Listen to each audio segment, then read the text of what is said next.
Lisa asks, what do successful job seekers do to get hired?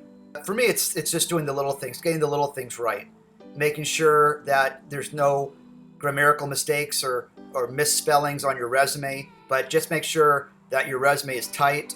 So nice, clean resume, one page, no more than 10 years per page, and you really shouldn't have to go back more than 10 years because anything more than 10 years ago, it should not be relevant in this day and age. I mean, depending what type of position that you're interviewing for. But I look at it things from the sales perspective.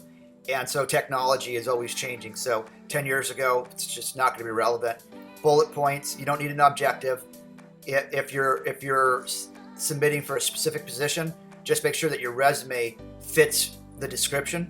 Looking at interviewing as a job, sending your resume in for positions on LinkedIn, on Indeed.com, working with agency recruiters like myself, but in your specialty, micro-learning. You have all videos like the one I'm doing right now. You've got these YouTube videos at your fingertips and for anything that you need to know. So besides getting your resume out to as many companies as possible, and ideally where your background fits, not just saturating the market.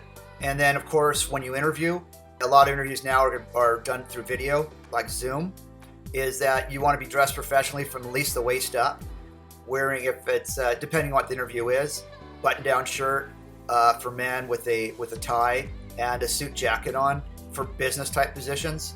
If it's something that's more of the technical nature, then just a button-down shirt. You don't need to have a tie. Could even be a polo shirt. But it's all about being crisp and clean and professional, not wearing a lot of jewelry. And then for women, wearing a nice blouse or even a nice dress. I'm hesitant to give too much advice on women these days because when I started, there was pantsuits and there was skirt suits. Other things are accepted for women that wouldn't have been accepted before. Always keep it professional. You want the focus to be on you and what you're saying, the content that's coming out of your mouth, and not how you're dressed. That's why I say don't dress super exciting.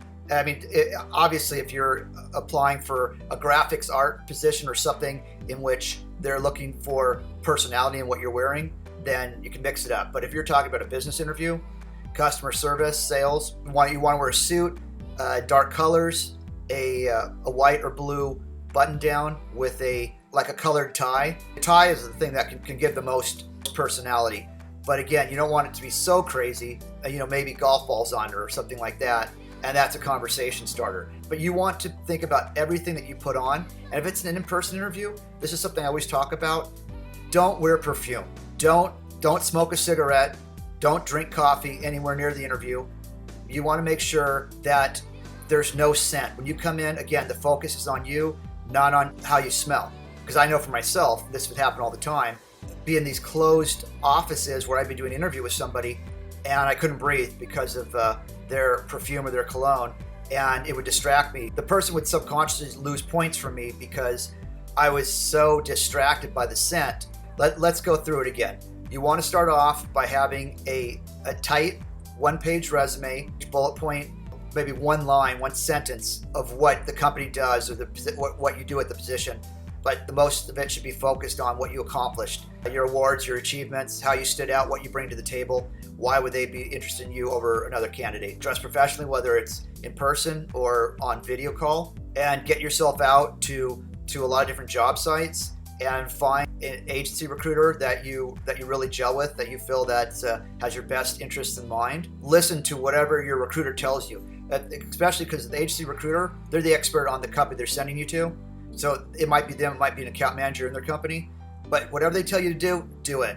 And don't argue with them. My biggest pet peeves is, especially I've been doing this for 28 years, and it's the only thing I've done in my adult life has been a sales recruiter. And when someone argues with me at the beginning about my advice that's worth hundreds and thousands of dollars, if they're not taking advantage of information right out the gates from someone with experience like myself, it's only to get worse from here on in. Make sure that you're well prepared. So if your recruiter isn't training you how to interview, then you can find YouTube videos. When I tell people, research yourselves more than you research the company. And what I mean by that is anybody can do research on a company and then just drop a bunch of numbers and blah, blah, blah, blah, blah. But you want to show where you stand out. And that's why you really want to know yourself, and you want to know things that you've accomplished and what makes you stand out, like I was just mentioning earlier. So you put those two together. You know enough about the company that you're excited about it, and you can say some of the basic stuff that's got you excited. You really know how to sell yourself. I mean, you really have specific examples of things that you've accomplished.